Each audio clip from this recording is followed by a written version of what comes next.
All right, guys, welcome back to the Archon Team League Championships. Firebat went away before the break, and with us now is Radu, RDU from Team Nihilum. How are you doing, man? Really good. Here to cast some good quality games. Quality games. Trump, how do you feel the next match is going to go? Team Liquid versus Tempo Storm. Any predictions about that? Well, this is a big deal because whichever team wins this one gets 3 wins, the other one gets 2. They're both 2-2 right now. And the difference between that right now is basically who's going to finish at the upper half of the pack and who's going to finish in the lower half of the pack. And if you finish in the lower half of the pack, you have a much harder time of getting further. Right, you have to go through the redemption and then possibly the satellite, parts of the tournament to get back in the possible live finals. So it's a little bit of a tougher climb, especially when all those the players you're going to be facing off against are pretty much all at the top of the Hearthstone rankings at the moment. So we're going to be going into a short spotlight video about SjoW from Team Liquid before we move on to the next match. So yeah, enjoy.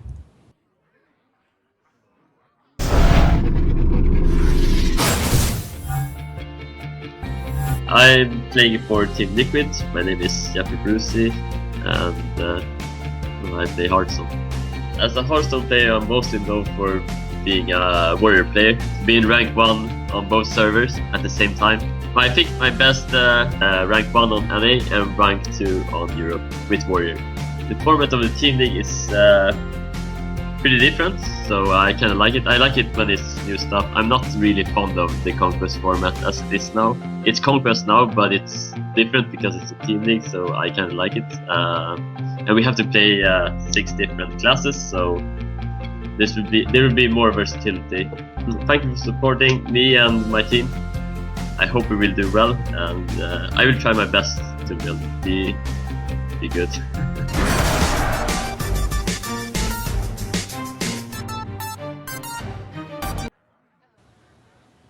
All right, so we're getting on our way for the next match. Now, before we move on, a quick shout out to Alpha Draft. Thanks for sponsoring the tournament. If you guys want to check them out, alphadraft.com. You can draft a fantasy team. It's basically an esports league that you can participate in and maybe get a share of the $300,000 that they give away each week. Your first deposit will be matched up to $250. So give it a shot, alphadraft.com. Now, look at the lineups here. They're already being displayed for us. Does anything stand out to anyone, or does this look like what you'd expect these days from the metagame? Looks super standard to me. Yeah, Or do you? same here.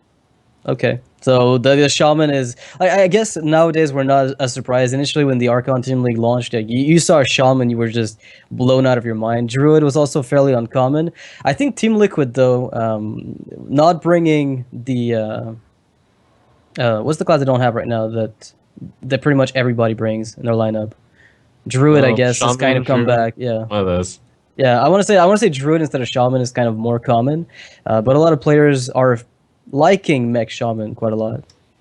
Yeah, it looks like Shaman, Druid, Rogue. Those 3 are about at the same tier level right now. Yeah. Honestly, they're all very, very close.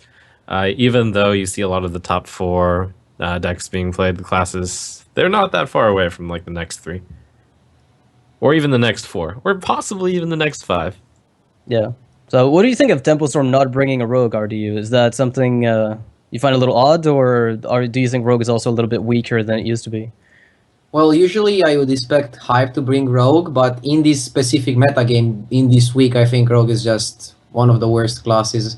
Like in the past week, it has been like really disappointing because they try to do too many things. They don't have like reliable card draw, they don't have reliable sustain, they don't have reliable damage, and they don't have reliable heal. So unless you draw the cards in the perfect order or get some really good matchups, every class can beat you. You can get rushed down by Patron, you can get rushed down by Druid, by Shaman, by everything.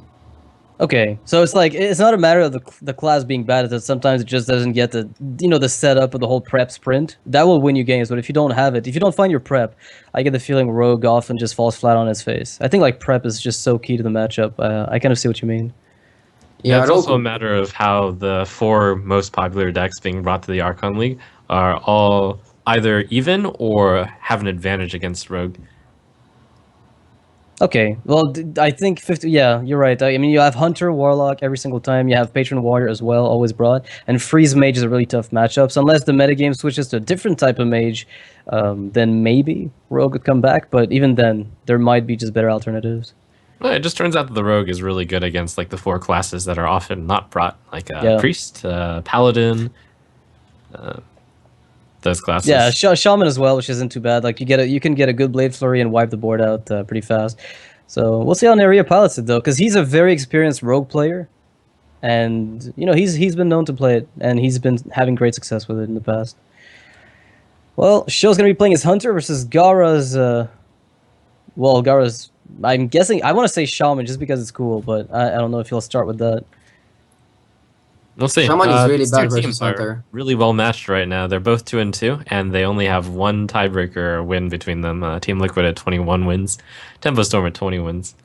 So they're really close to the point where over the next 2 weeks the difference might be almost negligible. So today could be a really big deal, whereby one of the teams gets a huge game wins lead over the other one, and that sets the other one very far in the pack. So it turns out we're going to be seeing Hunter mirror match.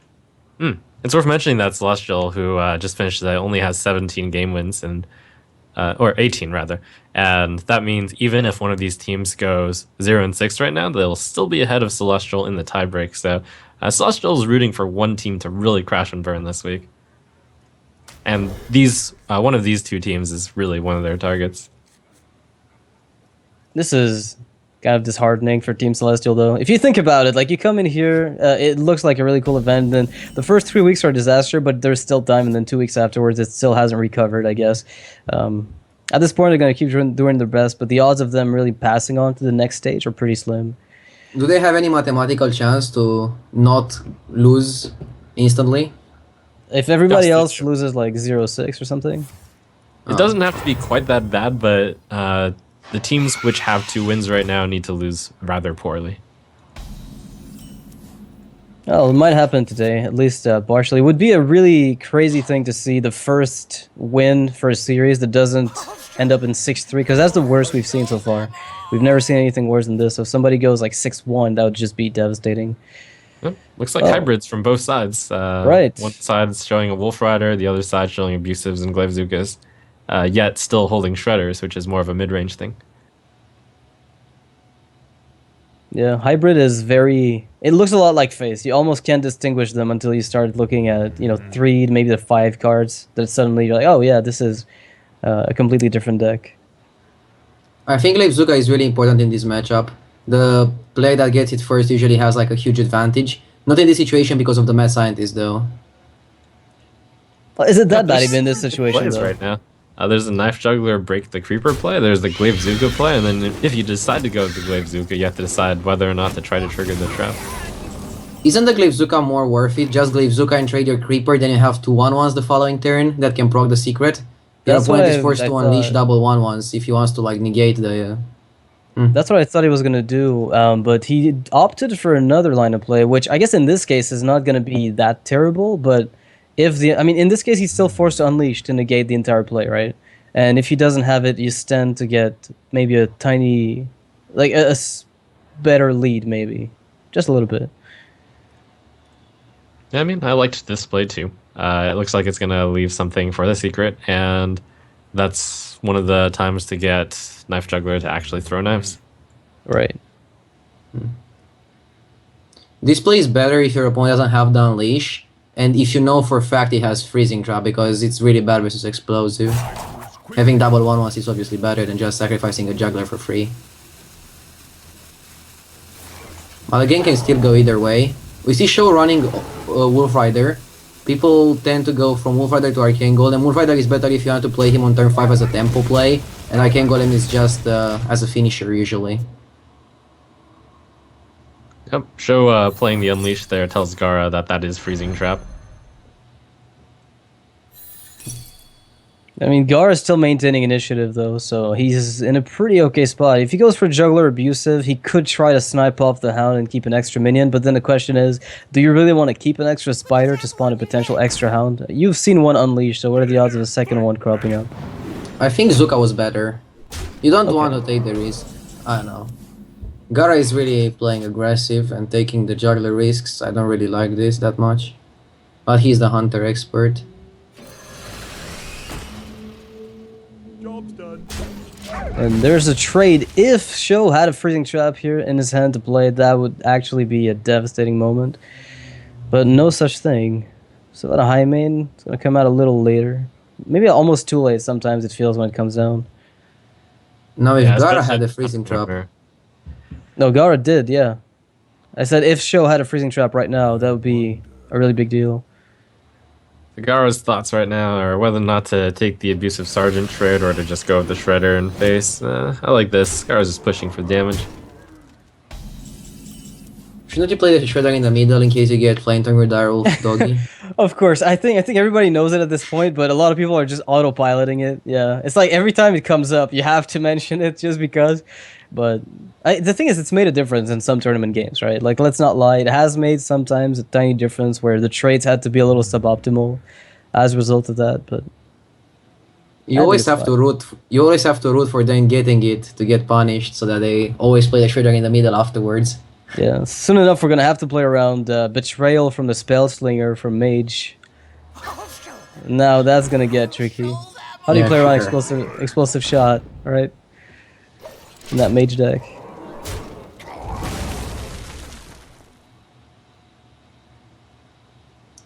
Companion is a really good draw. If he gets Hoffer, he can push a lot of damage. I think you still Glaive Zuka before, right? You Glaive Zuka and then you play Companion all face. And then you have Lethal with a Charger as a top deck. I guess the only bet. What's the bet? Like, if Misha comes out, how bad of an outcome is that? You can always deal with a Shredder through abusive, assuming you don't want to use Glaive Zuka. Yeah, these outcomes are all good. I like Glaivezuka Companion. Yeah. All face no matter what, pretty much. Yeah.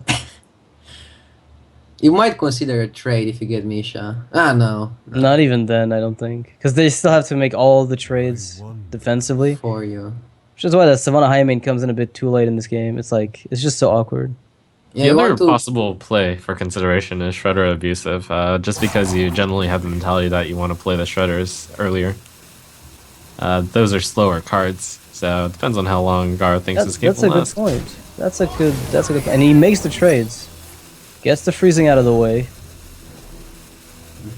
And he's gonna go probably for the Glaive Zuka, or he's just gonna weave in more damage with Hero Power. Wow, okay, that is actually a really weird position. This is there could be like unstable ghoul coming out. Wasn't really it strictly aggravating. better? Wasn't it strictly better to just play Shredder if you go for this play? I think it was. I'd say so, but then again, we're not in the player's mind. Yeah, Now I I think he's agree. got to turn on the aggressive gears. Like, there's no way he can actually just start trading without Unleash here. What do you think? I don't really like the last turn that SjoW had. It was like really weird. He went for proccing the freezing trap and then he didn't play Shredder, which was like the best thing he could have played with that play. Then he went for Companion, which is like the aggressive play, which you would do if you go for face. So a lot of inconsistency in that part. Yeah, at the same time, though, I appreciated him bouncing a 1-1 with the freezing trap, which is the only way he could have done it with that line. But yes, I do agree the play after should have been Shredder Abusive instead, in which case he would have basically an extra... I mean, he'd have another Shredder and Abusive Sergeant right now. Maybe just Shredder and keep the abusive for the Companion next turn. You can also feed the hero power. But yeah. All right, Still well, ahead, the head on the race. SjoW's pretty low on health Interesting. right now. Like, he's so far behind Enjoys. I think SjoW's gonna have to force Gaara to get like a miracle Shredder drop that's just terrible in order to get out of this. What kind of awful card could your opponent get from that? Even Doomsayer is bad for you, because he gets the initiative again. Oh man, that can't feel good. It's a desperation play. There's like nothing, if you think about it, that can help you. Well, I guess if he gets like, what kind of zero attack man? Like Nat Piggle off the Shredder might actually Low make rocket SjoW show. stay in the game. Yeah. Like a completely crappy card. I'm There's a chance appreciating that this the play. race. Like that. I'm liking this. I really like this play. Yeah, it's pretty good. There's a chance he doesn't have it. Ooh. Oh, okay. Oh, he's still not enough, right? Is it? That's enough. Yeah, it's more than enough. Well, slightly more, right? Actually. Oh yeah, it's enough. It's enough. For some reason, I thought they have different derived HPs. I didn't look carefully. Well, without the kill command, though, the game could have been a little closer, and the edge might have gone to SjoW. I really like the play that SjoW made with the Shredder trades, like killing one of them with kill command, and then going face for 8 with the Savannah Jaime. That turned out to be, a potential winning line of play. That's right. Gaara ended up being on the board 3 less than lethal. Abusive would have put it 1 less than lethal, and in that case, Gaara would have been forced to trade off, and then the game could have continued. Yeah, and maybe given SjoW, a top deck that could have ended the game. All right, well, that's already 1-0 for Tempo Storm in the Hunter mirror match. So the Hunter's locked out. Gaara already being done with it. He's got a Shaman left in his lineup. Do you think they'll just queue him up again? I've noticed that a lot. A lot of teams tend to just get one guy and throw him twice. If he doesn't lose the first one, and keep going. Like, RDU, is there any... how do you guys operate? Like, do you just throw one guy until something goes wrong, or... Well, I don't think I want Of to course, build a of course, strategy of course, yet. RDU. Yeah, you know what? I shouldn't have asked you. It's pointless every single time. All right. Yeah. So how do you not do it? Like, give me all the ways in which you don't do it, so I can reduce it to that one way you actually It operate. depends to the opponents. Yeah, Like, okay. it depends every single week. You don't really want to create patterns. We all know that Tempo Storm got Kaldi in the analyst role, and he's figuring out like the strategy for them, and that's something you should take care of. For example, like speaking of analysts, Team Liquid Yeah. has Monk, and he's got like so many statistics and data. I'm kind of jealous. yeah, it's easier to play like that. You just like play your Hearthstone game and not care about the external factors. It's way easier Yeah. having an analyst. But the funny thing is that the team that doesn't have an analyst is first in the league. Da-da-da-dum. Well, actually, you guys all you're all great Hearthstone minds in the first place anyway. Like, you're all good standalone players. So there's really no doubt about like the power of Nihilum. When it was formed, we all pretty much knew, this is going to be a great team, and you've proven it, I think, at this point. But then again, you are, do you? Don't speak too soon. There's still 2 weeks to go. Disasters Yeah. could hit. Although you guys are you're in a great position right now at first place. I don't think anybody can equalize this week. They would have to do it next week, and you would have to lose, I think, one match. in There order is a for chance that we have top 4 guaranteed, right? Even if we lose the next 2. I'm not completely sure. I'd have to look at it, but yeah, I mean, you guys are in a really great position right now, and a lot of the other teams aren't too far away from each other, so they're still vying for those. Trump mentioned that earlier. Those mid-game slots, and getting second Yeah. place or third and fourth instead of fifth is a really big deal. It's a really Yeah, the stacked number of league. game wins is going to be a big deal, and I think that is a good tiebreaker because Yeah. just how many games you win. Mm-hmm. Well, let's see how they end up doing. So Hyped here playing nothing. Oh, he's playing Warrior against Savjz's Shaman. I actually don't know too much about this matchup, and I'd like some input. Do you anything? I know a lot about this matchup. Like, I played Shaman quite a lot, but on ladder I almost only play Patron Warrior. I can say that if you don't get the Fiery War Axe and they have a 2-drop, you pretty much insta-lost. And I like the Shaman in this matchup. I think the Shaman is favored a bit, not by that much. If the Warrior player plays really well, he can tie up the edges. What do you think, Joe? Yeah, I was gonna ask. The faster the Shaman deck is, the better it is for the Shaman. Is that right, RD? Yeah, I agree with that. Because like Fell Rivers don't really matter, they get executed easily and dealt with easily. And same with Fire Elemental, he's too late to the party. But if you have like Lightning Bolts and double Lava Burst to like just go for face, Yeah, that's and really hard Leroy. for the patron. And Leroy, Yeah. yeah. I think that this is pretty close. Kibler is the player on our team who's played Shaman a lot, Mech Shaman. And, this one's got Ragnaros too. Is Ragnaros too late to the party, or is he fast enough with his Insta-Bolt that he's good in this matchup? I hope I Savjz like Ragnaros in this matchup. I hope Savjz isn't playing mech, okay? Because this is not a hand you're looking for. Like, I Yeah, absolutely hope he's not with running a no mech deck, because this is not going to work out. I saw him facepalm really hard, so I'm guessing it might be just a terrible mech draw. I know why he facepalmed. He threw away both first strikes, I think, and he got He it in drew the it. first draw. Oh Because, my like, god! This Savjz is so- doing like I did yesterday. Now he'll get a Doomsayer and all the Twitch chat will say that he's lucky, when actually he drew the worst hand possible. Oh man, we've got a Control Warrior though from Hive. Yeah, That he was brought that different. last time. I'm pretty happy to see it again. Control Warrior. I still think Mech Shaman is favorite, probably even more than versus Patron. Okay, it's mid-range Shaman. I'm guessing against Control Warrior. I'm getting flashbacks from 6 months ago. I actually don't know if this is mid-range Shaman yet or just the worst mech Shaman draw ever. Well, I know could that be mid-range is pretty heavily favored in this matchup. If they play it right, if they know what to expect, that it's going to be Control, then they've got a great matchup. Yeah, especially like Savjz and I have kind of seen. I've seen Savjz's Shaman play from way back, and he's a real big fan of hitting the button as Shaman, especially against Control Warrior, and that's how you win the game. You just hit the button a lot. Oh, and it's possibly Mech Shaman. Oh my goodness. That's a nice end. I don't even know what to say to Savjz right now. We should send him flowers. This is the problem with Mech Shaman, it's super inconsistent. It's one of the most inconsistent decks. I wonder how Mech Shaman will look like, or like Aggro Shaman if you want it this way, after the new cards are gonna be released in the Grand Tournament. The card draw, like the he was Ancestral looking Knowledge. for, spell damage totem there. Missed though. Never lucky. And the Brawl But from Hype it's not as well bad. can reset the board. He's denied both of the Acolyte of Pains, so Hype was probably hoping to draw more than one card off of the 2 Acolyte of Pains.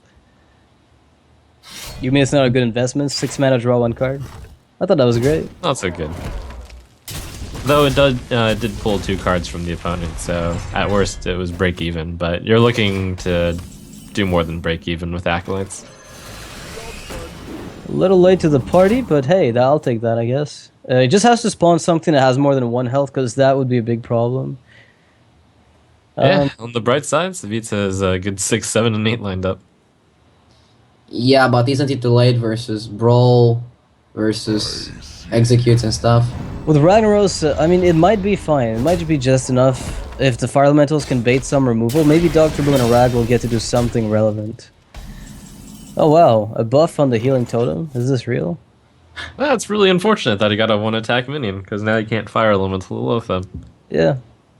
Don't you steal Fire Elemental face? That sounds like a great play. Smork it up a bit. So now Like with Savjz's luck at this point, I'm almost expecting Hype to Brawl and Lothep comes out. That's where this is headed. If he ever brawls, he keeps the minion.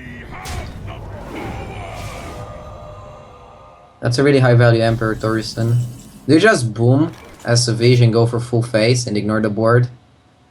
Or Fire Elemental, Earthshock, do some trades? I think you're a bit too far away to leave Thorison on the board. Against Control Warrior, yeah, probably. Well, you expect him to brawl if you play Dr. Boom. They cannot leave the board like it is, because the Mech Shaman can always have like a lot of burst in his hand. Hype doesn't know if Savjz has like minions to burst. So if Savjz goes for like a really aggressive line of play, Hype might think he has a lot of burn, and then he will maybe use the brawl. Yeah, but on the other hand, with Dr. Boom, you might just get... Well, in this case, we see that Hype has a good answer in Shield Maiden, Armor Up, Shield Slam, but you could always just get BGH'd or just executed with some small thing, Taskmaster Execute. Denver Thorstein is just too dangerous, I think. But I see the merit in the face play, and I think that's a very spirited play. I myself would probably go with the Fire Elemental and trade off the board, but this is a nice middle ground too. Yeah, I mean, the Brawl doesn't really take out all that much, because it really just takes out Boombots, which came from Dr. Boom. So it's not as though you're losing, Cogmaster, 2 Mech Warpers, a Zap-O-Matic, and a Spider Tank to it. It really depends what survives if he brawls. Like, if Boom survives, I think Savjz can still win it. Then he, plays Ragnaros. Yeah, if he Brawls here... I mean, he doesn't even have to. He can just Shield Maiden, Armor Up, Shield Slam, and kill the Anoyotron. He's absolutely not forced to go for the Brawl. Yeah, I think Shield Maiden is the play here. You don't really need to brawl. You can Ragnaros if you know it will hit Dr. Boom. I'm sure that's a great line of play. Yeah, sounds good. I go for the 20%. Reminds me of the old Amaz plays from a long time ago. Amaz's Ragnaros always his face, though. Yeah, it changed. He's like, you know what? New expansions came out. You've left me alone for so long. You don't play Priest. I'm out.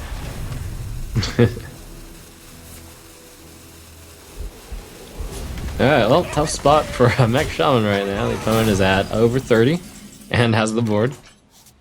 Doomhammer is one of the few things I could see maybe help, but then there's Alex Straza that can be used offensively in this position, and that's also an issue because the Shaman has literally 0 heal in this specific deck.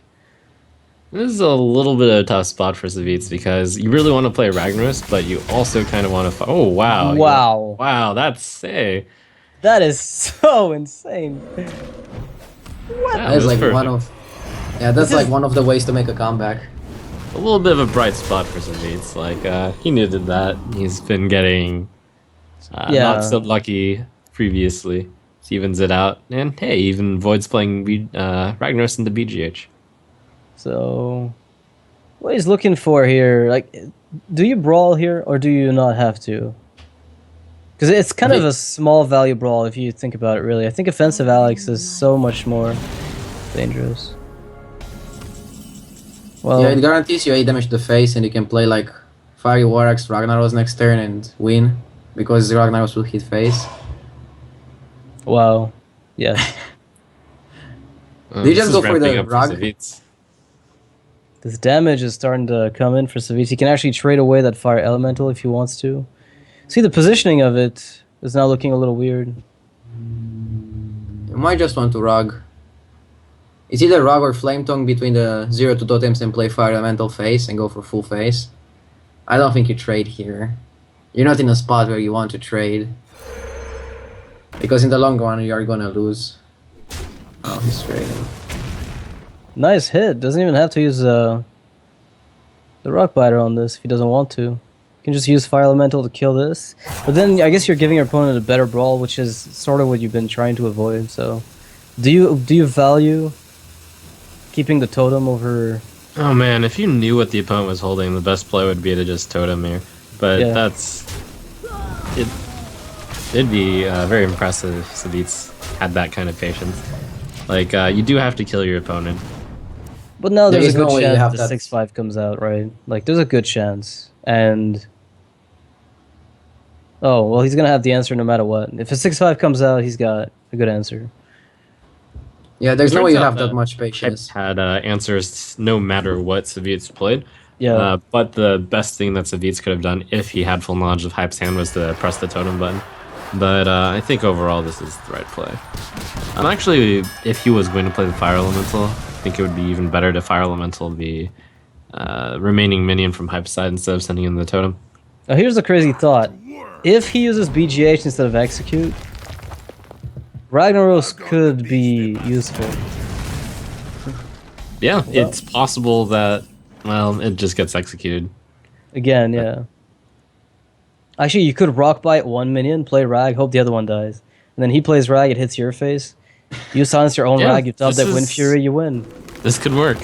That is very optimistic, right? Hey, don't be that guy. Don't you kill the Tutu? You kill the Tutu for sure, right? Really? Well, I guess Grom, yeah, okay. Oh Yeah, man, it's actually a good hit.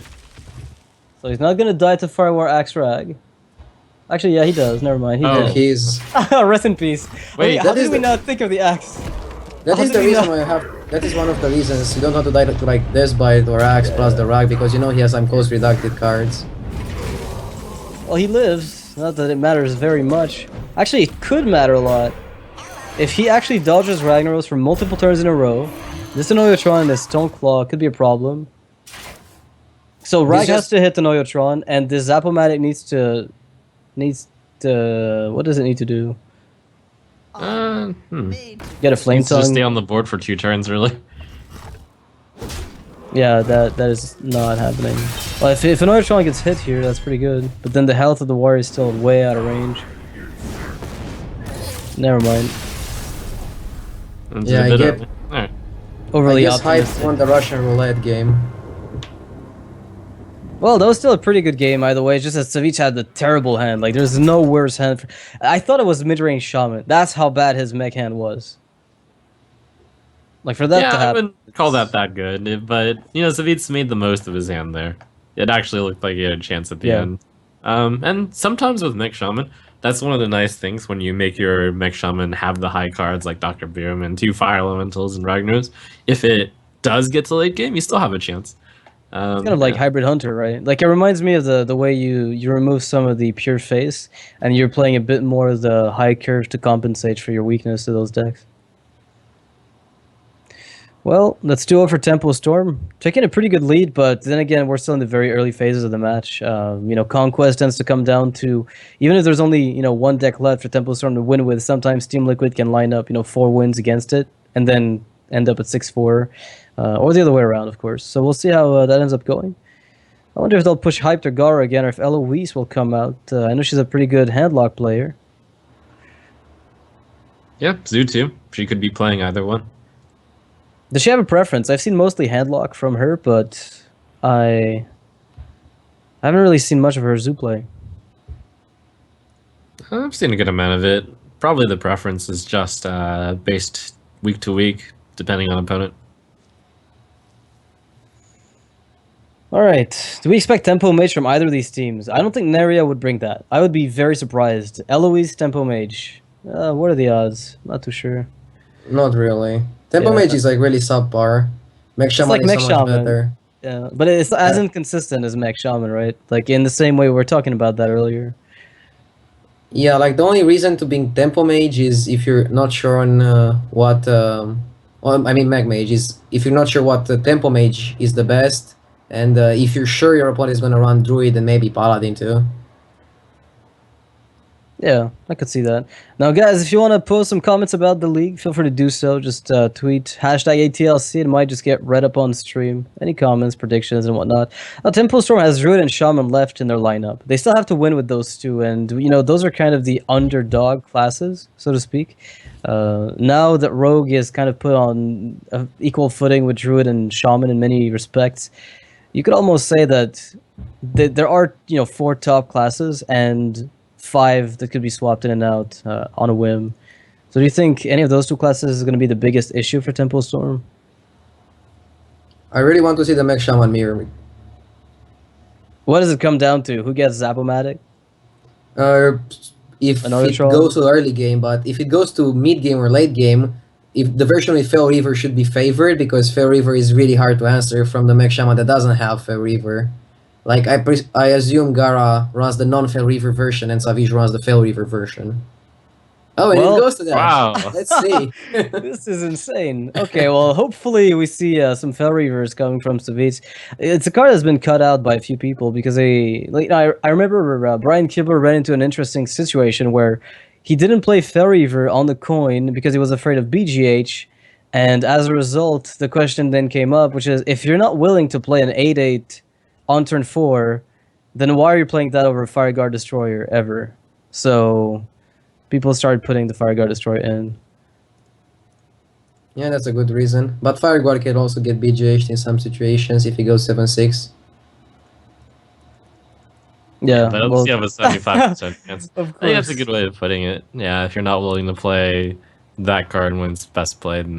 But it's dependent on matchup, and you had to read that there's VGH. Also, in that particular week, Neelam brought quite a VGH heavy lineup. Yeah, you have to look at how many BGH the people used to run to know if it's worth it to run with a Fel Reaver or without Fel Reaver. I think the more aggressive version that Gaara is probably playing is the more consistent one, even though that can also draw really badly from time to time. Power Mace is a really important card in this matchup. Actually, it's important in every matchup. I don't think there's Yeah. any matchup where you throw it away. No, we'll see. I wouldn't be surprised. Like, there's no reason not to keep Power Mace unless you're really looking to smoothen up that, turn 1, turn 2 with minions to get the edge on your opponent's Shaman, which you have to assume is mech as well. Wow, that's the What a dream. crazy start from Gaara. Oh my get better. god. What? All we're missing is a mech warper, right? Oh my goodness. It's not as though The pizza Savjz- set looks pretty good too, but here's the downside of going second. Your Cogmaster loses to the Cogmaster. Yeah, it's exactly as in the Mech Mage mirrors back in the day. Whoever starts first with and has the Cogmaster has the advantage. The problem with Mech Shaman is that the lack of consistency comes from running only 200 of the two Cogmasters. You don't really run more than that, so it's really hard. It's a really get good the call from consistent Gaara to hands. play this card because it's an anti-power mace. Yeah, and it's interesting to think that Clockwork Gnome never really made its way in Mech Shaman. When you think about the card and how prevalent it was in Mage, obviously because spare parts, which is beyond insane. And if you could get even a turn 5 Blast Mage, it was crazy. Whereas here, it's a little less relevant very often. I played one Clockwork Gnome yesterday in my Shaman deck. How'd that go? I won, but the Shaman went 1-2, so not that great. Yeah. Yeah, the Clockwork Gnome in Mech Shaman just doesn't quite have as much synergy as in Mech Mage. You can't do a 5-drop with the Blast Mage. You don't get the spare part for Antonidas. The spare part is really the key difference. It's a lot better when the spare part is a Fireball. So I have a question here. The opponent has a Power Mace up. Your Zap-O-Matic could become a 5/4. I mean, yeah, that's it. It could become a 5/4 minion. Unless he's got a Rock Bottom Weapon or Earth Shock, he can't really remove it. So do you play that and the Cog Master instead of the Shredder? I think it's pretty solid because you can play Doomhammer into Shredder in the following 2 turns, and it fits the curve perfectly. Well, not perfectly this turn, but you can still drop the Cogmaster, which you wouldn't be able to drop if you went for Shredder now. So you'd be delaying your curve by not playing Zap-O-Matic and Cog right now. Yeah, like if you don't play them now, when would you play them? Yeah, it's always a little tempting to just play the card which is the most mana on a turn, in this case the Shredder. But in this case, just because the 5/4 gets out of range of that and so much damage if it lives. Yeah, and also because of what RDU said, Doomhammer and the Shredder is a perfect next 2 set of turns, so... That's a good pickup. That's pretty much exactly what he... Like, I guess Earth Shock would have been miles better, but this will do the job. This forces Gaara to play off curve and not use Doomhammer because he wants to buff the... Yeah, it gets 6 damage in. Yeah. Ooh, although... I might have almost done it, just based on Lava Burst, because you could have gotten the 6 damage in anyway. I think Gaara always plays the Shredder on the side to trigger me for some reason. Oh, RD is triggered, everybody run away. He like tries to play it on the side, that's what is funny. Never in the middle. Well, that's gonna be the end of the game already. Gaara's gonna be able to steal it with the Lava Burst and that 2/2 Hyena popping out of the Shredder. And Savjz is benched. Did he lose the last game? Yeah, actually. Yeah, he lost with Mech Shaman twice You're in a row. right, Mech Shaman twice in a row, so Savjz is going to be benched. Although at this point, the problem isn't as, it's not as big as in the, I almost want to say, later stages of the game, because there's still 2 players with a full roster of decks available to go. But we're looking at 3-0 right now. That's a pretty convincing start from Tempo Storm. Gaara is already locked out. Like, he's done with his decks, he's done with his day. And Hype's only got 1 deck to go. Eloise is the only player with no wins at this point. There are so many mind here games is now. Team Celestial. They're Oh, hoping snap. for 6 this week. Right. There are a lot of mind games now. Like, when you see Savjz with the Mech Shaman being benched, you want to play the Druid. But if you play the Druid, you have 2 downsides. Number 1, your opponent is going to expect that you play the Druid because it's the worst deck versus Mech Shaman. And number 2, let's say you play the Druid and you win with the Druid, which has like a lot of favorable matchups, only Hunter being bad. Then you have only 1 player remaining, and 1 player is easier to target. So I'm not sure if Tempo Storm will go for the Druid, but Tempo Storm can expect Liquid to go for the Hunter just in case it's Druid. So then if Tempo Storm are really smart, they will go for the deck that counters Hunter the best, which would be either Zoo or Freeze Mage, if that's what Eloise is running. And then if they think they're going to be playing Freeze Mage, they might play Grim Patron Warrior, and then if they expect that, then they... Yeah, I think this one's fairly simple. You just 100% play Druid here because the counters to Druid here on Team Liquid side, you just really wanted to dodge the Mech Shaman, and then you're happy enough. There's so few decks remaining on Tempo Storm that you take the chance to pull the Druid against anything other than Shaman. It's just, you could just announce it, I think. Yeah. Like, hey, I'm playing Druid. And I'm still not sure about that. I really want to see what the 2 analysts of the teams decide to go for. I think it will be a mind game. You don't really want to leave Eloise as the single player because they can target her so easily. I don't really know about that, because if you're 4-0, then it's perfect. You're in the perfect situation. It's like, okay, you only have 2 Even decks with bad left, matchups, you're still going to likely win everything. Like, assuming Yeah, a 70-30, you're still likely to win with those decks. You're gonna get the bad matchups eventually. This is Yeah. the time to pull out the Druid. It is the dream situation. You somehow managed to dodge Shaman. In fact, Team Liquid might have brought Shaman out again because they had played Shaman previously, or is that right? I think so. Which would mean that they might have been trying to trap the Druid. So their attempt to trap the Druid failed by sending Savjz sub twice. So this is Team Tempestorm's chance to capitalize on it, bring the Druid. Well, that's the reason. If they know that they will bring the Druid, you go for the Hunter, which is like really good versus Druid. So It's not if you even have that another, much better though. Like, It's you decent. It's a decent upside, but it's not like 80-20. So I mean, ultimately, the Druid, even though it might run into a bad matchup, has more good ones than bad ones. So we'll see what ends up happening. It is Druid against the likely Patron Warrior from SjoW. I guess if it's not Patron, I guess they wouldn't have put it out. Yeah, if it's not Patron, then they made a horrible mistake. Yeah, a terrible one. oh, Patron is also pretty good versus Druid. I will think he's like 55-45 for the Patron, unless the Druid runs like Woos and other gimmicky cards. Zixo see, here's the says thing. like even 75. even though they 25. pulled a matchup which is favored, it's like only 55, and it's good to get the Druid in when there's only 3 remaining decks. Take a 55 for it. Like, it's good for Tempestorm to bring a deck that right now that only has a 45% chance of winning, just At this because stage, they yeah. are down to so few decks. The matchups are naturally going to get harder. All right. Yeah, I well, guess it let's doesn't see. really matter. Let's see what they have. SjoW is playing Patron. It's a given, basically, at this point.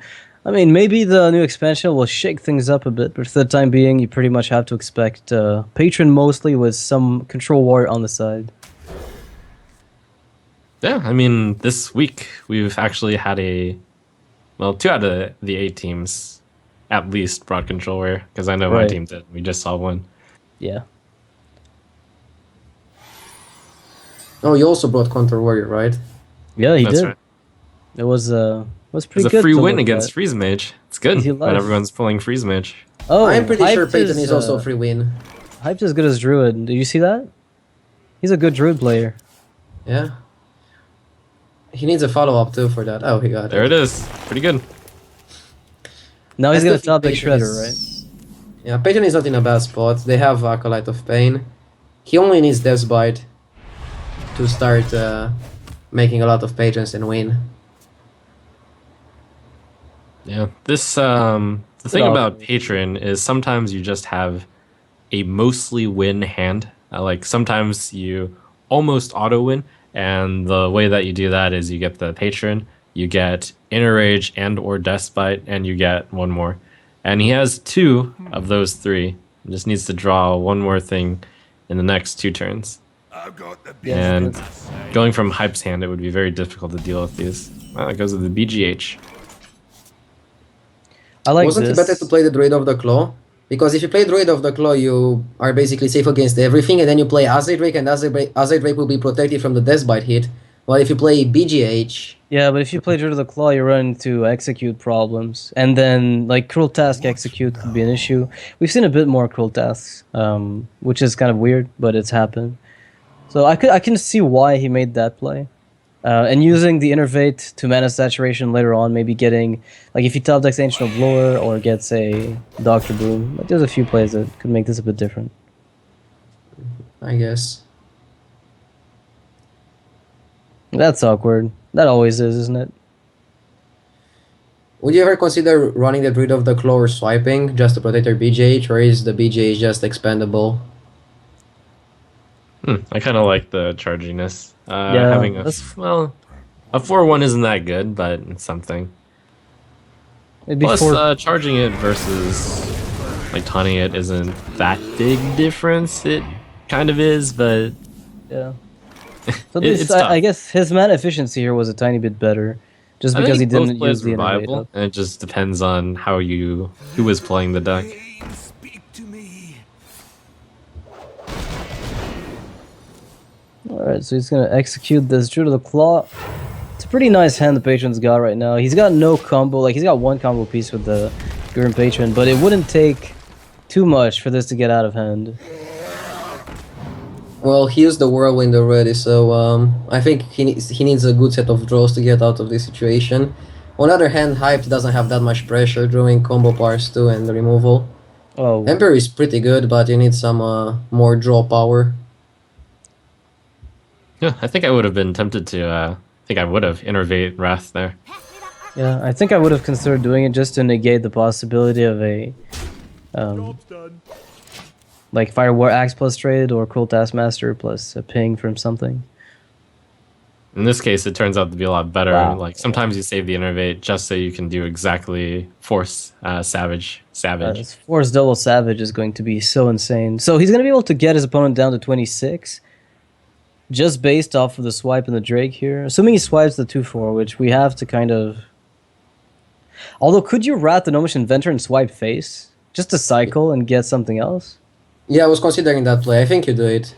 Like, actually, you need Wrath for patrons, but while having double combo, you don't really care about patrons because if they go for patrons, they'll be exposed. And like cycling is vital because you really want a 7-drop or anything playable next turn. You cannot afford to not have it, right?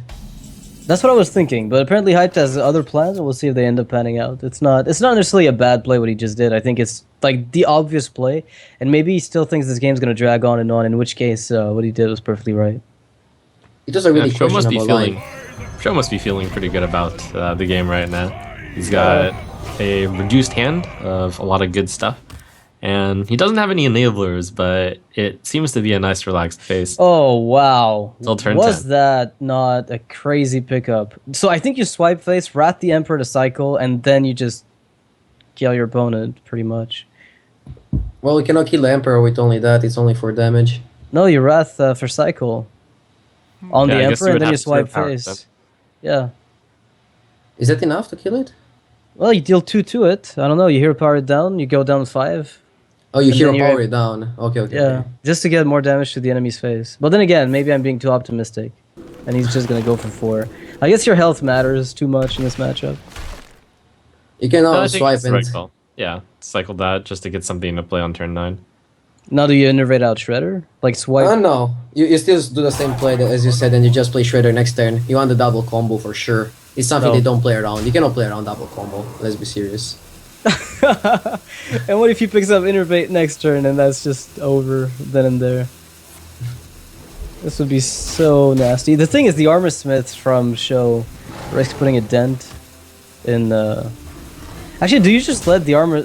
I was gonna say the Emperor live? Or would you just die frequently to the following turn? Since you need 2 turns, you don't let it live. This is one of those moments where, well, SjoW's going to be very concerned on turn 9. That's going to be lethal with the Force Savage, and given how this game is played so far, I think SjoW's suspecting that could be the case. He won't see the 24 damage combo coming, though. Usually And- when you're in a bad spot as a patron versus druid, you don't play around combo. I learned it the hard way. You just ignore it. You just do your own game, try to set up patrons and stuff. If they have it, they have it. Yeah, but here's the thing. Your situation isn't bad right now. It's worth just slamming that to avoid dying. Job's done. You can stabilize with Armor Smith, Whirlwind, Battle So, Rage. my It's question is, does Hyped even bother playing a Shredder? Because if he does, he's giving potential Armor Smith value, if those exist. Now you play Shredder for sure. Yep. I think you cycle the Wrath also. I think you're rough and hero power the Gnomish Inventor to have Shredder on the empty board. Isn't that Okay, yeah, better? that makes sense. I like Good that. point. Great point. Like, if they try to kill the Shredder, even Whirlwinds and stuff will not be able to kill both Shredder and the minion that spawns from the Shredder. So I like this play a lot. And your opponent will play around combo, but he will never play around double combo. That's something you never play around in any spot. So he Oh, will of be at course. least at 22 health, I guess. The thing is, the double Armor Smiths risk posing a problem to you. The thing is, if you had two... Oh my god. Is that what he wanted? It kind of is, actually. You can play double Armor Smith with a Patron and get quite a bit of armor, but would that be enough? He could get an extra 8? You could get an extra 6 and be exactly at 22. Oh my god. He'll probably go for one Armor Smith and then try to draw with Bow Rage. That's what I would do. You don't Yeah. expect double combo. All right, It's let's see 4 what he cards in hand. does. This is just a crazy possible turn. Let's see what SjoW sees. He's on the ropes. It's always bad to play Patron on the ropes. You have to move fast usually.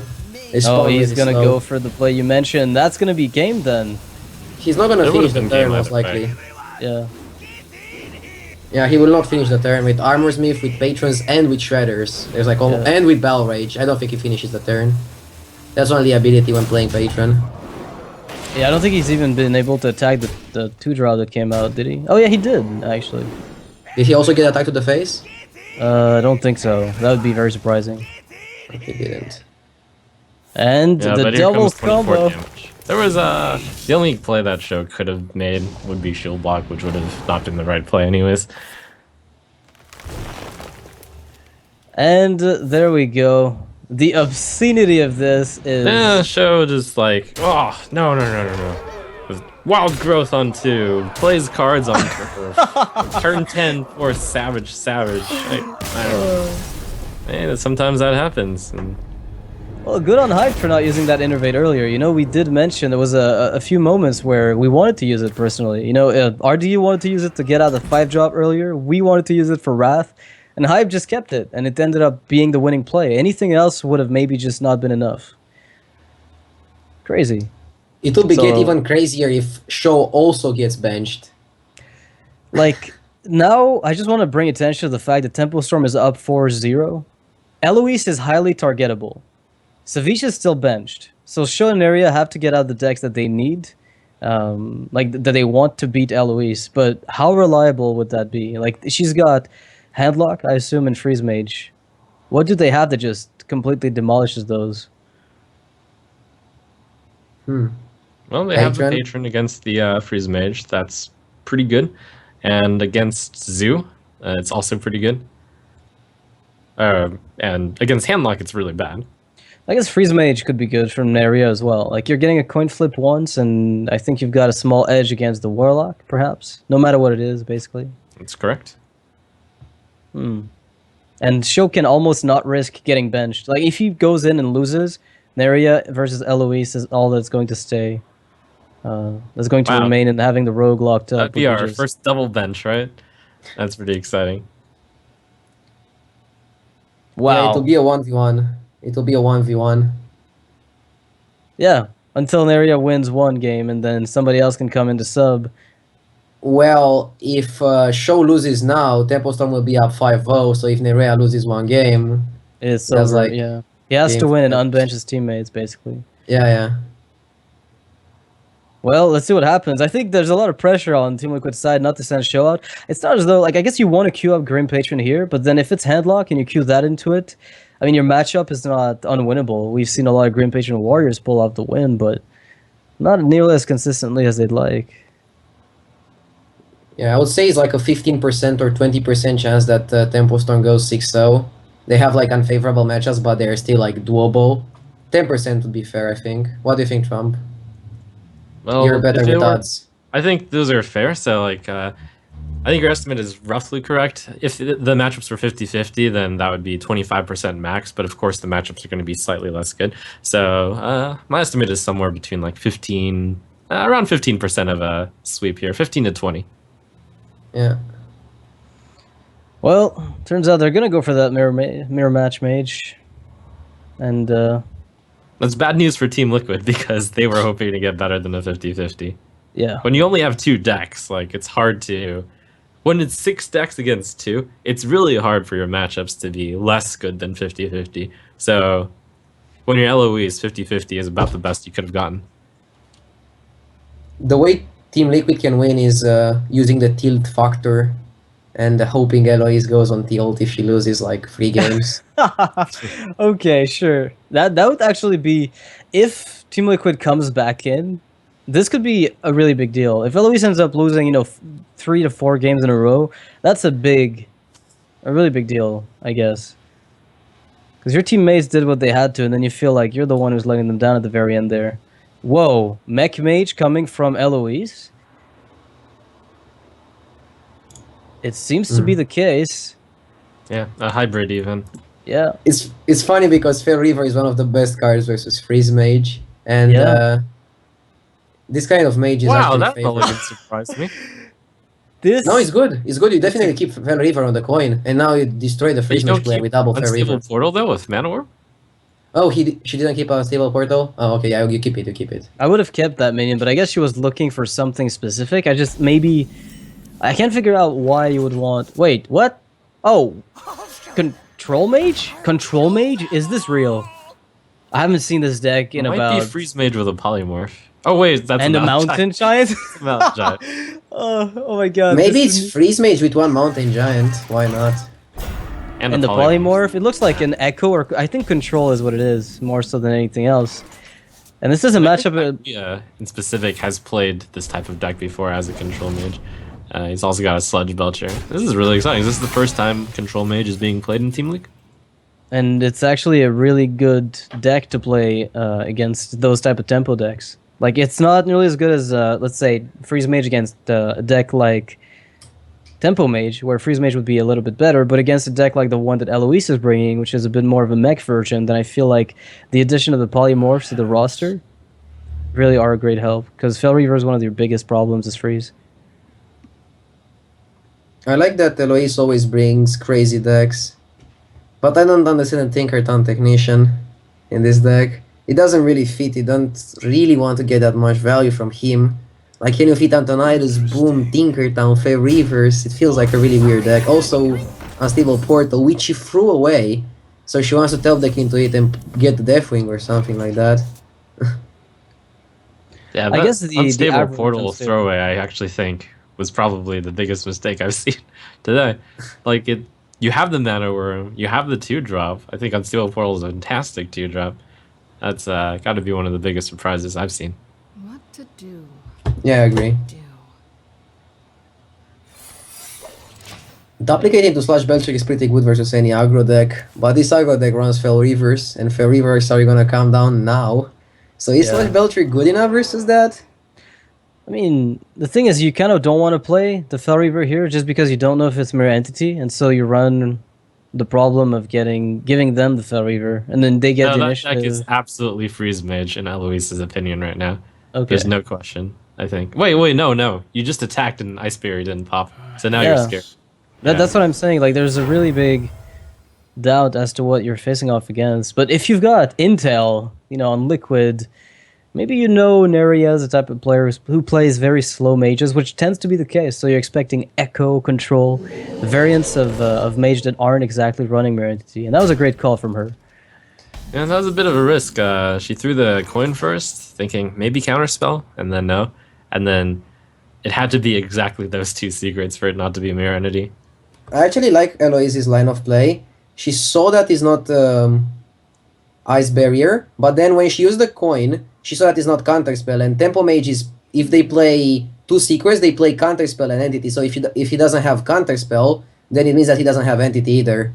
It has to That's be a- Vaporize, which it's not, or Duplicate, which I guess it is, and maybe an Ice Block. So now you know, and if the counterspell hits the coin, then you can always Shredder on the back of it, I guess. So, Yeah. really nice line of play. It covered pretty much all the angles, and now with FEG coming up in the new expansion, oof, that's a rough loss, but ouch. And with double play the Fel second. Reaver, it might actually matter. Sometimes we say, oh, well, if you don't draw your entire deck, yeah, well, when you double Fel Reaver, maybe it ends up mattering just a little bit. With Boomy Hand, actually it shouldn't matter, right? You still win with Boomy Hand. Yeah, I think Fel Reaver again is the right play. You're going to draw only one more card from your deck if you do it, but I think that would be the play still. You're only gonna draw one more card. I mean, the Shredder and Dr. Boom are super high quality minions anyway, and you've got your turn 6 kind of covered if you wanted with Exactly. Shredder Ping. So Your game plan was never really to last past game turn 8 anyways, and you have Fel Reaver on turn 5, turn 6 you go Shredder Worm or Shredder Ping, turn 7 you go Boom, and turn 8 you play the rest. So no worries about destroying your deck. You also don't Now- expect the Echo Mage to play more than one card next turn on turn 6. Right, ever, pretty much. Oh, she's gonna opt for the Paladin Shredder, so she's going to try to keep a little bit of the deck. Maybe get 2 turns of draw. Lo and behold. Tempostone doesn't really like playing Shredders in the middle. Maybe they discovered something new about the Shredders. You know what, RDU? Maybe there's something secret about the Shredder, where if you put in the middle, it spawns Doomslayers more often, and they ran the math on the simulation, you know, and that came up. What to do? Yeah, Reynard got the key to the Shredders. Oh, damn. Smooth. Well, I really hope she gets Direwolf Alpha or Flame Tongue. this is miserable, RDU. Don't wish that upon your, friendly Hearthstone players. What to do? What to do? Well, Trump, you've never seen this matchup, have you? I'm curious because I personally haven't seen much of it, if at all. I know from my experience a little bit of how it works, but I can't say it's one that I'm familiar with at all. So, Okay, well, there's 2 situations here. Either you're up against Control Mage or you're up against Echo Mage, and you actually don't know which one. If you're up against Echo Mage, you really don't want to set your opponent that low to play around Moltons. If you're up against Control Mage, you do. It's one or the other right now, and if you are playing from Eloise's perspective, you actually have no idea which one it is. Let's see, so you can do 9 right now. I think 13 is a good number to set the opponent at, so this is fine to just go for it. Plays the big card to dodge the Flame Strike, has a Shredder. It's looking alright. yeah. Echo is actually a deck that runs 2 Flame Strikes. Whereas Control Mage sometimes has a little bit of a variant to it. You've seen Duplicate, so you still don't know which one it is until you see Echo of Medivh being played. By putting your opponent at 14, you're denying kind of the Molten Echo. But how One could reason why Control Mage isn't that popular is because Flame Strike is a really powerful card, but right now there aren't that many decks that are good to Flame Strike. Like Patron is good, of course, and everyone runs it. But other than that, there's just not that many decks out there which Flame Strike is good against. It's also really slow and can have so many bad draws. Like, the way you win is by having Emperor into Duplicate. If you don't have that, your win percentage goes so low. In like every matchup, no matter what you play against. Like, Hunter is almost an insta-loss if you don't run Molten Giants, right? Yeah. I'm This a is big not fan of that looking deck. good at all for Neirea. Right now, it's not looking very good for Neirea. His early game couldn't compete at all with what Eloise got. I mean, double Fairy on its own is a bit of a nightmare. First size block's going to get popped. If Dr. Boom is played, then those 1/1s are kind of going to have to stick on the board. I have to say, this is the first time in a very long time that I've seen a mage with Mountain Giant, though. So cool to see that. Yeah. It's kind of the new Warlock, right? Like a while back when Mech Mage came out, everybody said, hey, Mage is the new Warlock. They've got so many archetypes. And it's still true to a large extent. And right now we're kind of looking at 2 decks that I didn't think would crop up today at all, either or of them. Here you want to do 2 things. Kill the Acolyte, probably from 1 blow, and then put your opponent at 1 HP so you can ping every turn. And maybe play Boom too, even for 1 Boom bot. Oh, you cannot play any Boom bot, never mind. So you don't Yeah. play Boom. Well, you'd have to ping your own sheep, and Frostbolt, it goes nowhere. Okay, Yeah, that but would then you actually be interesting, though. You could send the sheep into the Acolyte to die, and then you play Dr. Boom with 1 Boombot. Just enough to threaten lethal if they decide to wipe the board with a Flame Strike. Well, if you throw the sheep, you just trade with Mana Worm too, and then make an area overdraw for 2. Right? Yeah, well, Oh, and then actually, play like that Boom. way. Yeah. But she's gonna play it safe. There's no need to overextend here. I would almost ping my own sheep to get it out of the way for the boombots, but Yeah, it might have been better to actually overdraw him, because overdrawing him doesn't really matter, but playing the Boom matters with the Boombot. Oh, Molten Giant, that's interesting. so So it is an accurate deck. Molten, Mountain, Ice Block, and then I don't know what you do. Like I don't think you're getting out of it right now. So basically Neirea just plays Molten Echo Giants with a Mountain, and he didn't draw into his Moltens early on. It's Yeah. pretty unlucky. I didn't expect Echo Mage. Wow, she's almost out of cards, but she's got 2 really powerful cards to end the game no matter what happens. I'm out of cards. Archmage gone. You're pretty happy, but you know there's a Dr. Boom somewhere in there. You haven't seen it milled. One's out already.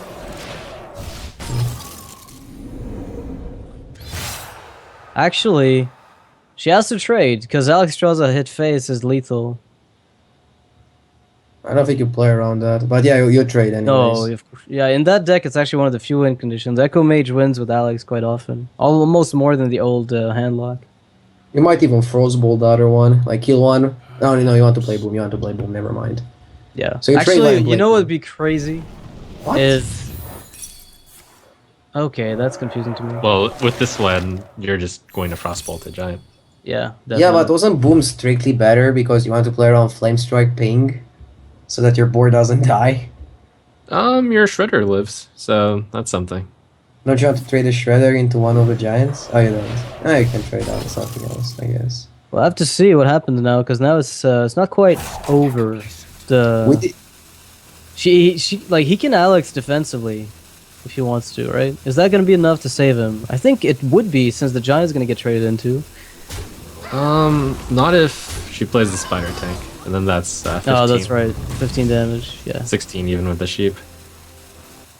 I think she didn't ping it. Oh, wow. Ooh. Oh my god. And Was there any ooh, reason to again. not play that? This is so painful. The reason not to play Spider Tank is to play around Flame Strike, I guess, but unfortunately, like, the Flame Strike is, like, you win if he Flame Strikes most of the time. So, You're I just think it was ping wrong face. What to do? You win by pinging face. So Neirea Oh, is forced to Alexstrasza. I bring Did he? And Which Oh, means that see. Spider Tank was absolutely essential because Yeah. it plays on Alexstrasza. Yeah, like if you play Spider Tank, you cannot lose because if he Flame Strikes, you just ping. So Eloise is just through the game by not playing Boom or Spider Tank. Let's hope not. It's not a throw yet. She needs to clear off the board, though. Well, she needs to You clear can the just giant. ping a Boom bot and get lucky. Oh boy. Huh? Oh boy. Okay, Oh, she got- that's okay. That'll do it. yeah. Wow, that is unreal. Oh. Eloise with the boombot lethal. This was unrealistically lucky, I guess. I mean, So this was. close by Neirea. Like you almost had this grasped back in because of that. Can we say 5-0? I just want to point out we're 1 win away for Eloise from a complete sweep, the first one in the entire Archon Team League, and it was actually exactly what Team Celestial need, maybe to come back in at any point. I'm trying to think of an outcome where playing Spider Tank was bad, but I cannot get any. So basically, she went for the 15% win chance instead of the 100% win chance. Maybe I don't Blizzard? I don't know. I mean, obviously it's one of those situations where when you're in the game, maybe you don't think about it. You think you've already got it sealed up. So I mean, it happens, right? Yeah, it's a lot of It's- pressure. yeah. Actually, it's not that much pressure when you're 4-0 up, right? The pressure is at there's- 5-5. Well, I guess there's some pressure because your teammates just went 100% win rate. You're like, yeah, I gotta prove it. You know, I can do it too. Maybe. If Neirea had one more ice block, playing Spider Tank might have not playing Spider Tank might be correct, but because he used both ice blocks and he was at 1 HP, I think you just play everything from your hand. Because if he uses board removal, you can just ping, and if he heals, you need to have enough to kill him. But anyways, what is the best Yeah. pick to counter the Warlock? The With sick thing is you don't Go- know what Warlock it is, but you can go off of past history. and Let's see. Is a mage good versus every type of Warlock? Or I like find Rogue? Echo Mage is actually pretty good against everything that Warlock does. From my experience, I think it's one of the better decks against Warlock. But that's just for my own playstyle. I don't have any hard data. Like I have no idea. Last Same week, with the Hunter. Eloise brought Zoo, so probably the right choice would be Patron. And it's gonna be Mech Warlock. I can already feel it. Fell Cannon. We're gonna go Dark Onyx style with the Fell Cannon control Warlock. It's happening. Speaking of mech, though, Eloise had a very interesting addition to her Warlock deck last week. She had a Enhanso Mechano. One of Right. the first times we've seen that card. Yeah. Hunter is also good versus Warlock, like really good versus every type of Warlock, right? It's super good versus Maligos, super good versus Zoo, pretty good versus Handlock. more than 50%. So Hunter, you want to get as many wins as possible, so you have to queue up the matchups in the right order. So now we'll see like what Team Liquid thinks is the best to face the Warlock. I don't think mid-range versus Zoo is that good. I think that's about 50-50. Well, I don't think SjoW is running mid-range, right? He was running hybrid. Hybrid Hunter, yeah. Like, just his opponent as well. They were both running hybrid when we saw them. Yeah, they go for the Hunter. Well, let's see how that pans out. I think it's a pretty good matchup. I think, like, mid-range isn't that strong against Zoo. Phase Hunter isn't that amazing, but I think hybrid is a really good one. If any of the Hunter decks are going to be working against, a Zoo potential, I think hybrid is the one. Actually, it turns out that Face is really good, and Hybrid is less good, but I found it the other way around, really. Point. Interesting. I think so. Because what's really good is the explosive traps and just the aggression. You can kill the Warlock before they get the opportunity to get the late game card advantage. I'll take your word for it. Face is really bad versus Handlock though. Because it enables Moltons really fast, and then you don't have a really good way to pass through towns. I wouldn't call it bad against Stanlock though. I still think it's favored, but this is where opinions differ. Yeah, I think personal experience will sometimes dictate how you view a certain matchup. Now, double Unleash against a potential Zoo from Eloise is definitely something you're looking to keep. Yeah, that's a really good start from Eloise. She's got the Flame to start, and she's got the Voidwalker to protect it. Yeah. I like the start from SjoW more, with Juggler Unleash and another Unleash. I think both players are getting a pretty decent hand at this point. Yep, But they do. the early game like kind of goes to Eloise. It's just that once they're going to be well, okay, maybe not anymore. Never mind. Warfire is going to equalize this. Without a weapon, this Juggler kind of gets the initiative. Does take the Eloise. coin though, and it goes to show how good Voidwalker is good in this matchup. It takes a coin and a 3-drop to kill the 1-drop. Put this apple on your head.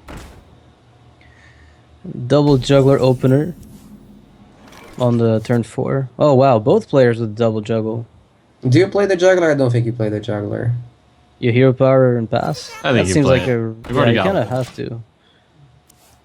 And now let's see the esports from Eloise. She had like really good Jugglers versus Ecop. Well, if it happens again, Oh, yeah. It's a It's 50-50, possible. right? It's a Yeah, you got 50-50 three. to hit it. No, it's Thank you, more than kill that. it. it's Oh, never 3 mind. nice, it's a 50-50. well, it's Right. arcane missile situation all over again. No, it's exactly 50-50. Oh my god! Correct. All right. Well, here It's you like have to Master trade, for Battle unfortunately. versus Shade. It's like Master for Battle versus Shade. Yeah, it's the Pretty same nice. as arcane missile to kill 3-2. I Yeah. remember that from a long time ago. I will never forget. She got unlucky though. Yeah, Oh, she did get missed the lucky. 50-50. That's not unlucky.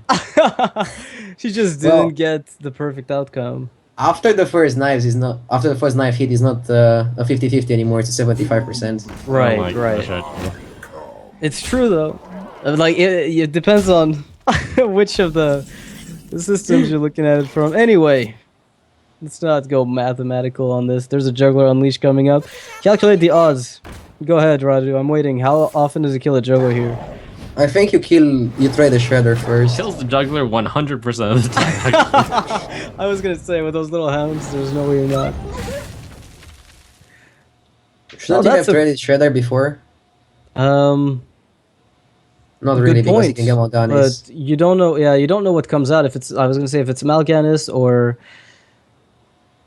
God I forbid, think you dodged the Voidwalk. Doom the Void Guard. Bullet's turn. Yeah. But the thing is, it's actually going to be pretty sweet for Eloise. If there's no freezing trap coming up, I mean, power, overwhelming, void terror. Do you ever? It's 7 damage to face. Yeah, is the winning play. If she top decks Doomguard, she's in a super good spot. Oh, that's not it. But actually, it's not that bad. That's a 9 damage to face, and you get a huge void terror afterwards, and you keep the abusive. You can still tap into Doomguard. And that would be insane. Yeah, That you would could be do a completely super all-in crazy. play right now. That would be Yeah. interesting. You definitely tap because you cannot die to anything next turn, and you need to win next turn. No, you don't necessarily tap. You could play every card right now, and Yeah. then hit face. You lose to all. You hit the opponent for 9 with the abusive and the void, and then you get a let's see, that's a 9-8. You would get a huge 12-11 void terror, which could only be dealt, but it's all in because you get owled or you get freezinged or you get hunter's marked. But SjoW might think that's like the best chance to win. If she does it, oh my god! If she does it, oh my god! And that's actually not even that bad, is it? If she went all in, she'd get a free void collar on the back of it. Oh, she didn't do it. She's not going for the winning play. I'm so sad right now. I am actually really sad. Deep inside, I'm crying.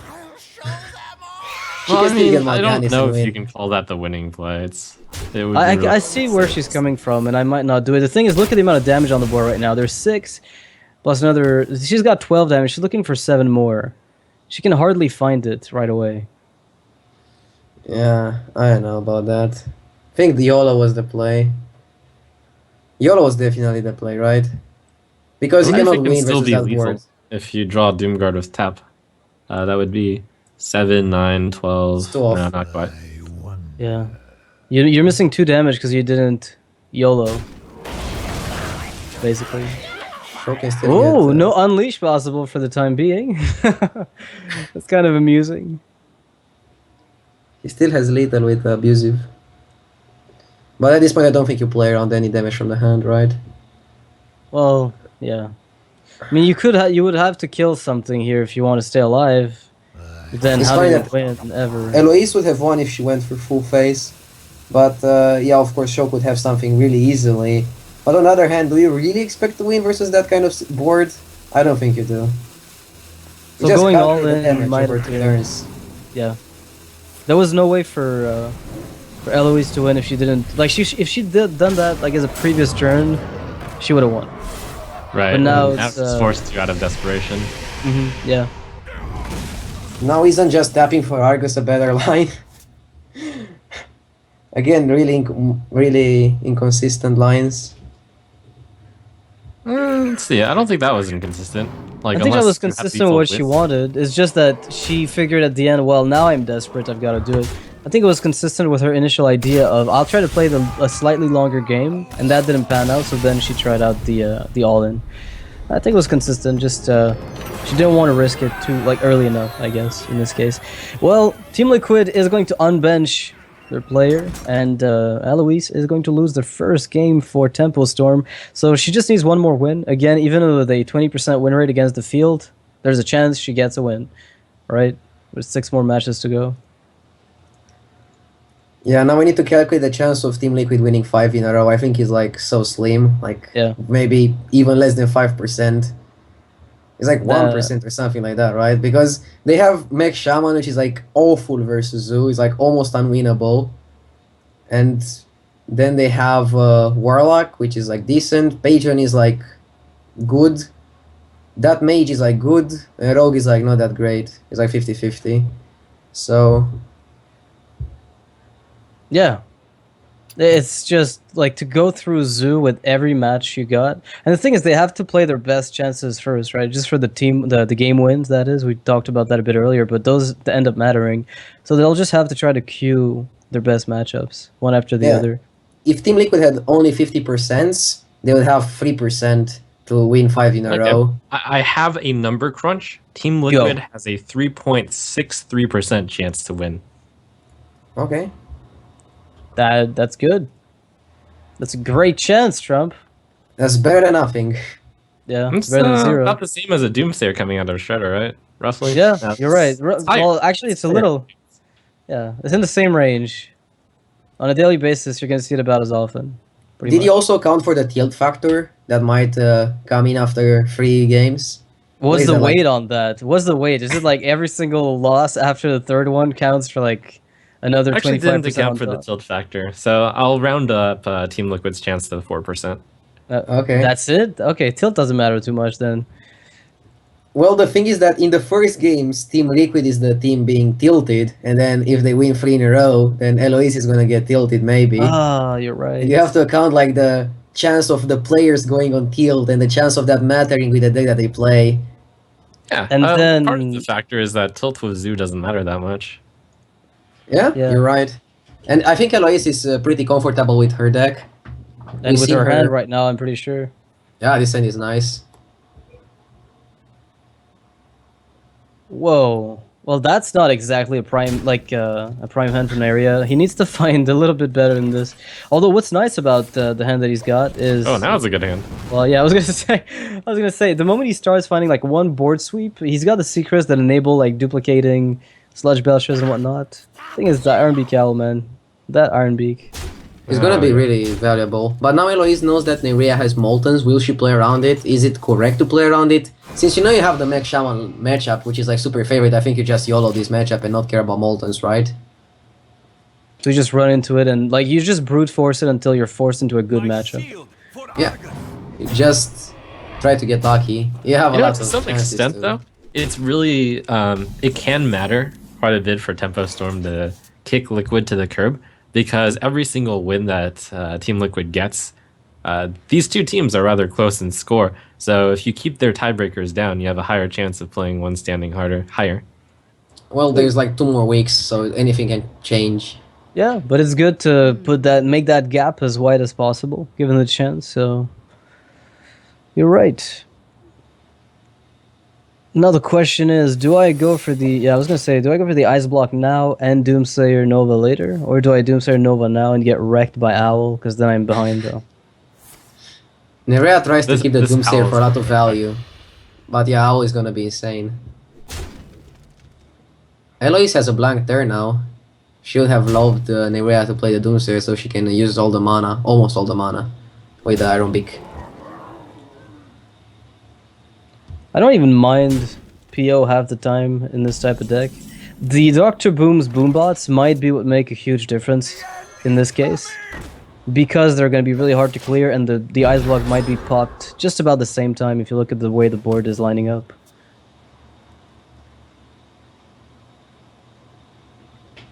Here, just all in tap, right? I think so, yeah. There's really no reason to do anything else. The next turn you just pop the block. Like Neirea can play Molten and Mountain if he wants to. Yeah. He can Mountain, Coin, Molten, but is that a good play? But I think versus he's that going to many have to towns? Flame Strike right now. Like, his only play... I mean, I guess he could go for Molten, Sun Fury, Coin, Frostbolt. And kill something, like the 2-3 Defender of Argus. And that's going to give him a 0-7 with Taunt and an 8-8 with Taunt. So that's going to give him a lot of defensive possibilities. In which case, the Doomsayer is not even half bad when silenced. It's kind of interesting how the Doomsayer is going to serve as a pretty good +7 health. Yeah, you could play Mountain now as well. You know, Mountain, Sun Fury, and never mind the Frostbolt play. Because you're likely not going to play Mountain any other time, and it's going to tank 8 damage. You can also like Molten, Sun Fury, Coin, Frostbolt if you wanna make Yeah, sure yeah, you don't that's- get your Bob blocked. Yeah. That was the initial play idea, but... it It's a really hard depends turn on for what Neirea Neirea. wants to do. I wonder. The coolest thing to do is to play Explosive Sheeps in this deck. I don't know if Neirea's playing them. We haven't seen any, and it's a really good card in that type of list. But some people cut them because they don't think they're as impactful as they want them to be. And I think you have space for that. One's out on me. Doomsayer is pretty good right now. Yeah. Like a massive shield bearer. Oh man, I can't wait to play around with that new priest card. Confuse? 2 mana, all the minions get crazed alchemisted. What? I wonder. Is there a new Jeremy. priest Wait, card? real? Yeah, 2 mana, everybody swaps. Is that even good? I don't know, I just know it's cool. I don't care if it's good. You're talking to me, man, like don't even go further than this. You're thinking too deep.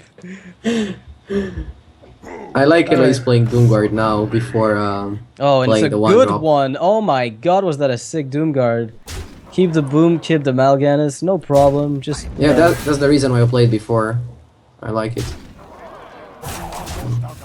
what a good Doomguard that was. Going for face. Yeah, you cannot play around Moltens. You're not in Yeah. a spot where you can play around Moltens. And now I the like- good thing is Flame Strike's not even that big of a worry for you. Oh wow, that is an issue. That is what I call a problem. Yeah. That's 2 taunted Molten Giants right there. Yeah. 2 8/8s to go through. That was a sick draw from Neirea. Yeah, but that's the way the deck plays. That's kind of how it's supposed to come out. So in the end, it might work out against the Zoo. It's one of the better matchups for you anyway.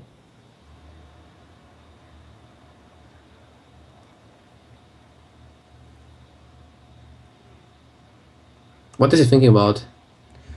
I guess Healbot and Duplicate. Healbot Frostbolt, he's gonna freeze that Doom Guard.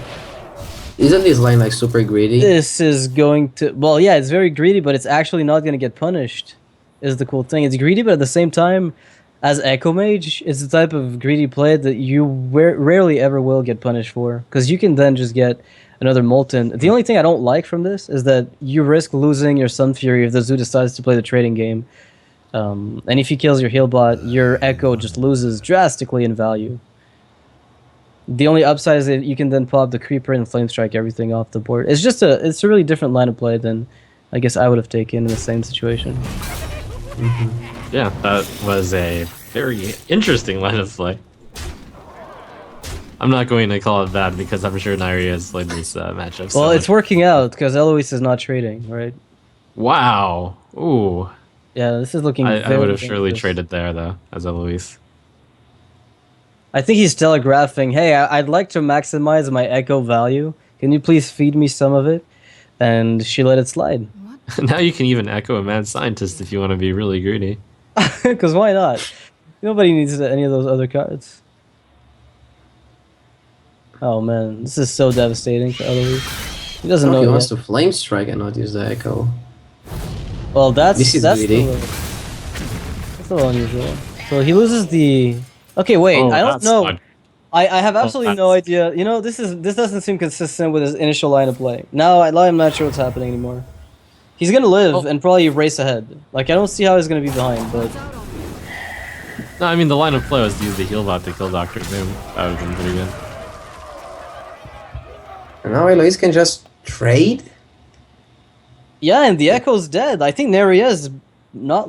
I think Neirea recognizes that that was a mistake, and I mean, as an Echo Mage player, he knows it. There's no way he doesn't.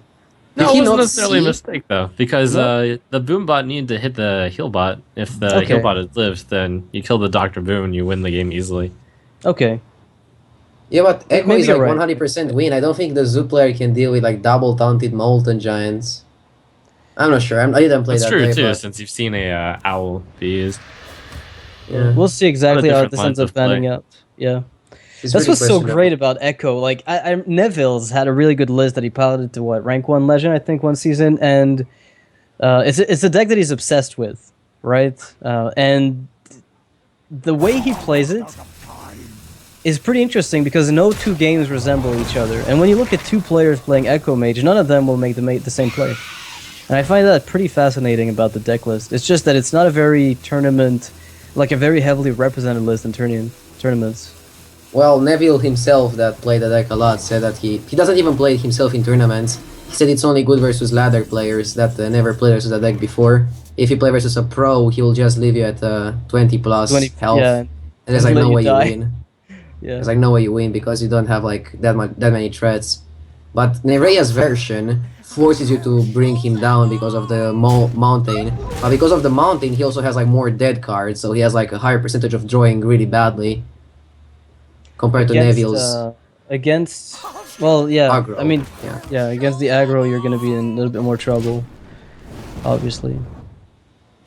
Like the way Neirea played it, now he's forced to draw into something, and Eloise can just drop Mal'Ganis and win.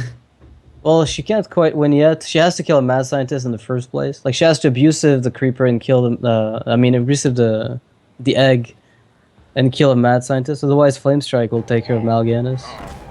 Yeah, even with just one of them, actually. Yeah, with the Flame Strike ping, will you're take right. care of it. And in some ways, no, this is fine. That Flame Strike's gonna be really good. Yeah, it's gonna be the best Flame Strike. The 2/1/1s will stay around, but I don't think it'll be that big of a deal. Oh wow. Okay, so you can always get an Emperor after that, and Zoo needs to then deal with a 5/5. There's another Doomguard in Eloise's deck, but Neirea has Healbots. Well, one Healbot left. and Alex, very likely, that we saw earlier. What to do? This game is dragged on and on for this matchup. It's not one that I expect to last this long, oddly enough. Yeah, when you're playing with duplicates and sludge belchers and ice blocks, I'm not surprised. I wonder.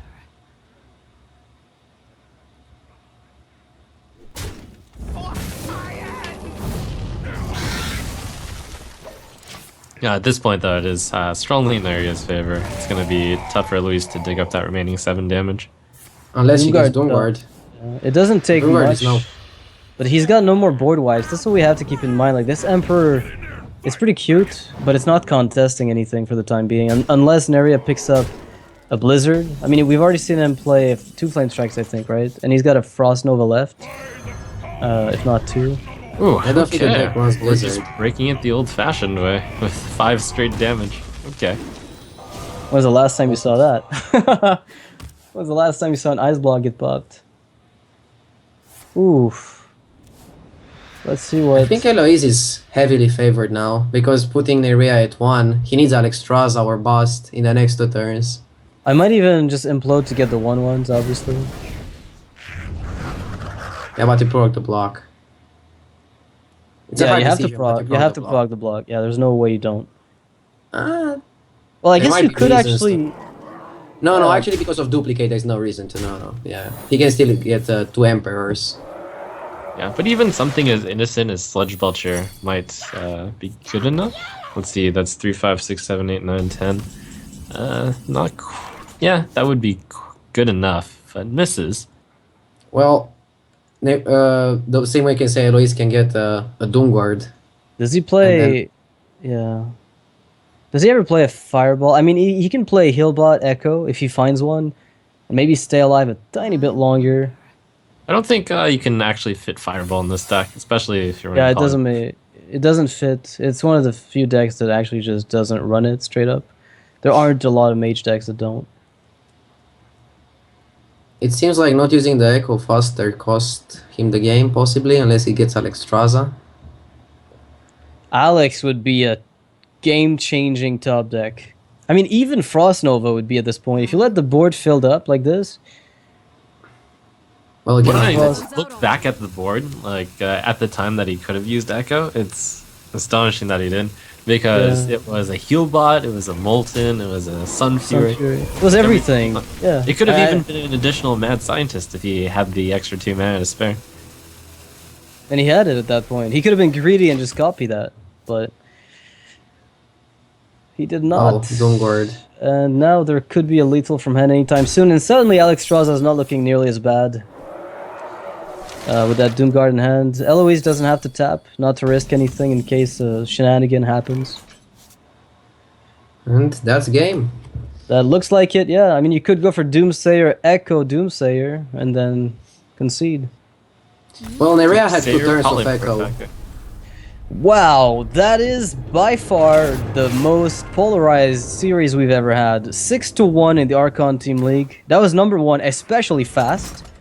And very convincing from Tempo Storm. Yeah, they Wow. played really well.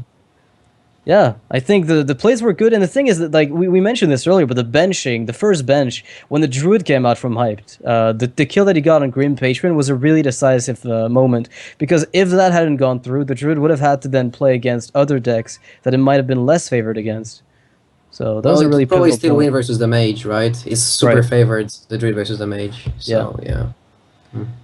Well, that'll seal it for the second match of the day. Tempo Storm takes it over Team Liquid. We saw earlier that Cloud9 beat Celestial. So Celestial, at the end of the day, I mean, if we look at the standings, Celestial is still at the very bottom. But now, with that win, Tempo Storm ranked up a little bit in game wins. I think it actually, it did pass Cloud9 and Force and Boys, just as a result of that. And Tempo Storm wasn't the only winner there. Like, Team Celestial was looking like they were out of it. But when you look at it, since Team Liquid only got 1 win, they're only 4 wins ahead in the tiebreaker. So in the forward weeks, there's some pressure on Team Liquid to not lose the next 2 and for Celestial not to win the next 2. In fact, if Team Liquid loses the next 2, then their game win score wouldn't increase by that much, and Celestial could eke out into 7th place. Yeah, if they get if Team Celestial gets a really good score and Team Liquid whiffs, basically they could swap places. But at this point, it's almost just between those. Force and Boys, I guess, could end up in a similar spot where I think if they do get atrociously terrible results and Team Celestial and Liquid get good ones, then there's a chance they go up. But the 8th place belongs to the teams that you see in the bottom 3 at this point, all basically, because Team Celestial can't go above 2 more wins, right? Unless I'm mistaken. That's correct. Yeah, all right. Well, what's up, RDU? Go ahead. Team Celestial will also meet Foursome Boys, I think, in the following weeks. So they have like a direct fight for relegation. Aha. Okay, so that could actually be a big series for them, for both teams, if it comes to it. So that'll wrap it up for the day, guys, and the week. In fact, we're done with the week 5. Day 1 and day 2 have been done. RDU, thanks for casting with us today. Trump as well. I hope you enjoyed the games. Good games, right? Yep. They were fun. So before we go, quick shout out to Amazon and Alpha Draft for sponsoring the event. The Amazon App Store is doing a giveaway for discount codes, 50% on a bunch of card packs. You can check it out, teamarchon.com/Amazon, and you can check it out for the redemption on amazon.com/Hearthstone if you want to know how it works. So until the next week, guys, have a nice one, and yeah, see you then.